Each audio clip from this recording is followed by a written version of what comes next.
Hello, my name is Richmond Ampiah-Bonney, Chair of the Reverend Dr. Martin Luther King Committee of Amherst.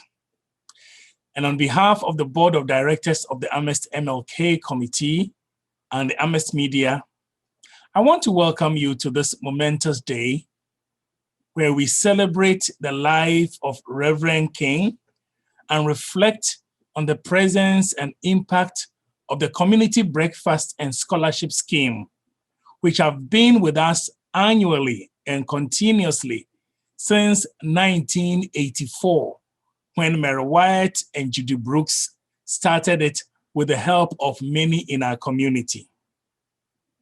The MLK Scholarship supports scholarly and talented high school seniors who, through their acts of voluntary service to the community, have showed a commitment to the teachings and ideals of the Reverend Dr. Martin Luther King Jr. and are committed to making themselves better by pursuing higher education. Students are selected through a rigorous process. All the money for these scholarships comes from voluntary donations. Thank you very much for your support over the years, and especially for those of you who have made donations this year. We're very grateful. We need your donation to support these wonderful young persons. Please send your donation to the Dr. Martin Luther King Jr. Committee of Amherst Incorporated, P.O. Box 3211, Amherst, MA. That is P.O. Box 3211, Amherst, MA. Thank you very much. God bless you.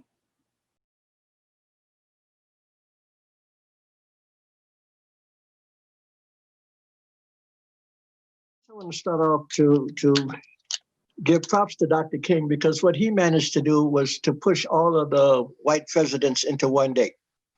There used to be a Washington's birthday and a so-and-so's birthday and a so-and-so's birthday, and Dr. King came, and there's now something called President's Day, right? So whatever Black people do, we do it in a big way. And we changed the calendar for everybody, not just for Dr. King, but for everybody. Also, we have the only calendar day, celebratory birthday that was generated out of the culture of Black people, which is to say Stevie Wonder played that song, Happy Birthday, Dr. King, every day, all the time, would not let radio stations play his other stuff unless they played Dr. King's song. And there was a general feeling that they should give King the holidays so we can hear the rest of Stevie Wonder's songs, because Stevie was not going to get up off it. And you can't overestimate the power of that song in keeping King's that holiday movement alive. It was like everywhere. It got in your head, it was in everybody's head, and it's now come down and is taken place next to the Lift Every Voice and Sing as the national Black birthday song, right? Because on your birthday, what you saying? Happy birthday to you. See, we've replaced the old boring Happy Birthday to you with like a Black birthday song, which is generated in response to Dr. King's presence. The point being that King was an outsized figure, very amazing figure, one of the most important figures in American history, probably in human history. And I will tell you about my first kind of contacts with him and what I felt at the time. Like a lot of young people in the movement who were considering themselves more radical than King, you're skeptical of Baptist preachers because they had a reputation of not being that radical. I first heard Dr. King in person at the March on Washington in 1963. I had come with the Chicago. There were two trains that came out of Chicago. My cousins paid my way because I didn't have any money to go anywhere. And they insisted that I should go join all the other crazy people going to Washington, D.C. and make a lot of noise. And so they paid my way and gave me food money and everything. And you get there and you were a bit annoyed because you already knew that they had censored SNCC. And you already knew that James Baldwin was likely not to say a word. And there was already rumblings about like, how come ain't no sisters on the platform? This is the marching even got started. People already kind of buzzing like what's up with this, you know? And King gives this speech, you know, the I Have a Dream speech. And to be quite frank, at the time, I was not paying full attention to it because it was about 95 degrees. DC was hot, muggy, and I'm trying to get to the reflecting pool so I can get my feet in the water and cool off, right? And so what I'm hearing is coming, you know, all the way up because it's, you know, the sound echoes because of the loudspeakers. I'm hearing this, I have a dream, and I keep saying, what is he dreaming about now? You know, because, you know, King could preach, but I don't like, you weren't quite sure what he was saying. And then as he gets toward the end of it, you kind of stop and listen when he talks about the promissory note coming back, you know, insufficient funds.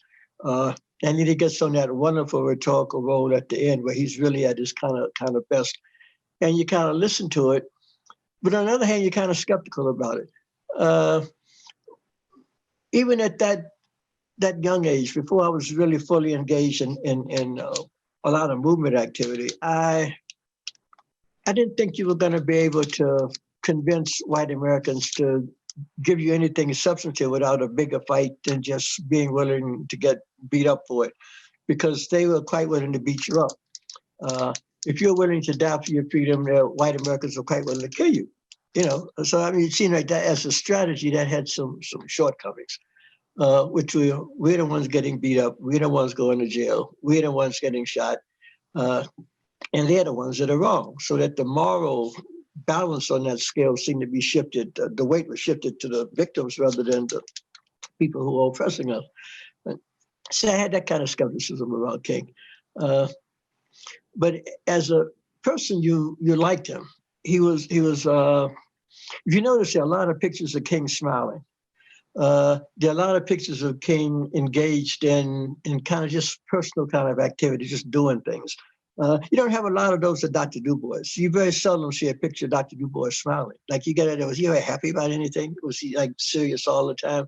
But you got the impression that King lived kind of like a full life, that he was like a rounded, well-rounded person.